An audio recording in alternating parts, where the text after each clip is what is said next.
আল্লাহ শাজিমের মালিক হযরতে সাইয়েদনা ইব্রাহিম আলাইহিস সালামকে ডাক দিয়ে বললেন, ও আমার খলিল ইসমাঈল আলাইহিস সালামকে জবাহ করা এটা আমি আল্লাহর উদ্দেশ্য নয়, বরঞ্চ আমি আল্লাহর উদ্দেশ্য হচ্ছে তোমার অন্তরের মধ্যে আমি আল্লাহর মহব্বত বেশি নাকি তোমার পুত্র ইসমাঈল আলাইহিস সালামের মহব্বত বেশি। চিৎকার দিয়ে বলি আলহামদুলিল্লাহ রাব্বুল আলামিন আহকামুল হাকিমিন হযরতে সাইয়েদনা ইব্রাহিম খলিলুল্লাহকে ৮৬ বছর বয়সে একটা সন্তানের সুসংবাদ দিলেন। চিৎকার দিয়ে বলি আলহামদুলিল্লাহ। বলেন তো ৮৬ বছর বয়সে যে সন্তানটা পৃথিবীতে এসেছে ওই সন্তানের প্রতি মায়া বেশি না কম? চিৎকার দিয়ে বলি মায়া বেশি না কম? সেই সন্তানকে নিয়ে একটা বিশাল পরীক্ষা হয়ে গেল হযরতে সাইয়েদনা ইব্রাহিম আলাইহিস সালাম। আল্লাহ বলেন ফাবাশশারনাহু বিগুলামিন হালিম। আমি আল্লাহ হযরতে সাইয়েদনা ইব্রাহিম আলাইহিস সালামকে একটি ফুটফুটে সুন্দর চেহারার উজ্জ্বল চেহারার অধিকারী একজন সন্তান দান করলাম।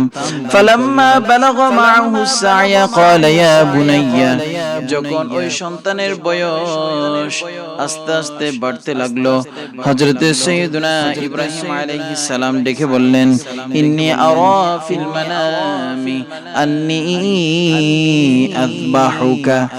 আমার সন্তান হযরতে সাইয়েদনা ইসমাঈল আলাইহিস সালাম, নিশ্চয় আমি গত রাত স্বপ্নে দেখেছি যে তোমাকে যবাহ করছি, আল্লাহর হুকুম অনুযায়ী তোমাকে আল্লাহর রাস্তায় তোমাকে কুরবান করে দিচ্ছি।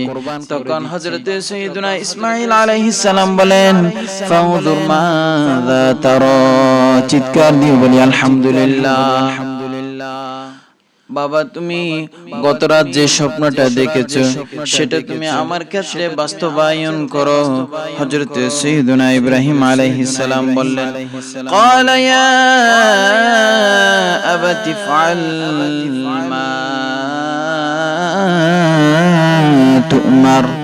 হযরতে সাইয়েদনা ইসমাঈল আলাইহিস সালাম বললেন, ও আমার বাবা, গত রাত যে স্বপ্নটা দেখেছো সেই স্বপ্নটা যদি তুমি আল্লাহর হুকুম আহকাম মতে আমার ক্ষেত্রে পূরণ করতে চাও তাহলে তুমি সেটা পূরণ করো।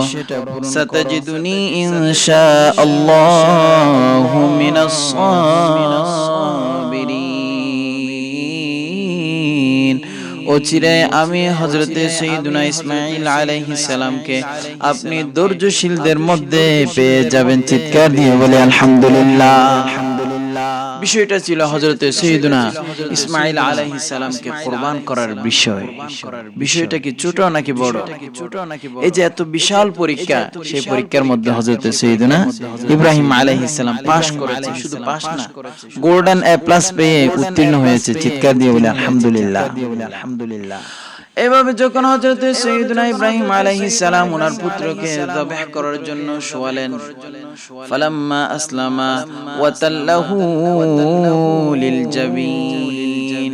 আল্লাহর জন্য যখন বাপ বেটা উভয়জন আত্মসমর্পণ করলেন, মাথা নত করলেন, আল্লাহ শাজিমের মালিক হযরতে সাইয়েদনা ইব্রাহিম আলাইহিস সালামকে ডাক দিয়ে বললেন, ও আমার খলিল ইসমাঈল আলাইহিস সালামকে জবাহ করা এটা আমি আল্লাহর উদ্দেশ্য নয়, বরঞ্চ আমি আল্লাহর উদ্দেশ্য হচ্ছে তোমার অন্তরের মধ্যে আমি আল্লাহর মহব্বত বেশি নাকি তোমার পুত্র ইসমাঈল আলাইহিস সালামের মহব্বত বেশি। চিৎকার দিয়ে বলি আলহামদুলিল্লাহ। হযরতে সাইয়েদনা ইব্রাহিম আলাইহিস সালাম বলে, ও আমার প্রভু রব্বুল আলামিন, আমার অন্তরের মধ্যে তোমার মহব্বত বেশি। ওয়ানাদাইনাহু আইয়া ইব্রাহিম। এই কথা বলার পরে আল্লাহ রাব্বুল আলামিন হযরতে সাইয়েদনা ইব্রাহিম আলাইহিস সালামকে ডাক দিলেন।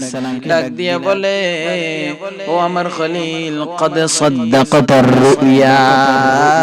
তুমি গত রাত যে স্বপ্নটা দেখেছো সেটা বাস্তবায়ন করেছো। চিৎকার দিয়ে বলি আলহামদুলিল্লাহ।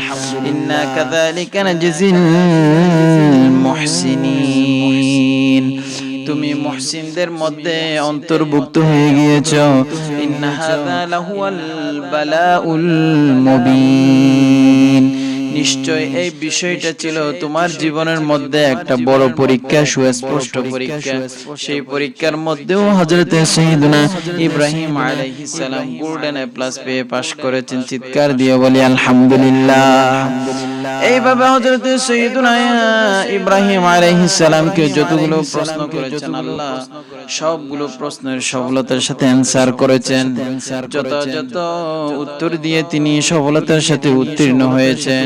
ফলে আল্লাহ রাব্বুল আলামিন আহকামুল হাকিমিন সারা বিশ্ববাসীর জন্য ইব্রাহিম আলাইহিস সালামকে ইমাম বানিয়ে দিলেন। চিৎকার দিয়ে বলি আলহামদুলিল্লাহ। এই জন্য জাতির পিতা হযরত সাইয়্যিদুনা ইব্রাহিম আলাইহিস সালাম ক্বালা ইন্নী জাইলুকা লিন-নাসি ইমামা, আয় আমার খলিল, তোমাকে অনেকগুলো আমি পরীক্ষা করেছি, এক্সাম নিয়েছি।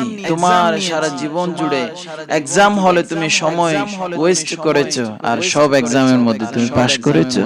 ফলে আমি আল্লাহ তোমাকে সারা বিশ্বের জন্য ইমাম বানিয়ে দিয়েছি। চিৎকার দিয়ে বলি আলহামদুলিল্লাহ। তিনি হচ্ছেন আমাদের জাতির পিতা। জাতির পিতা হযরত সাইয়্যিদুনা ইব্রাহিম আলাইহিস সালাম, আর আদি পিতা হযরত সাইয়্যিদুনা আদম আলাইহিস সালাম।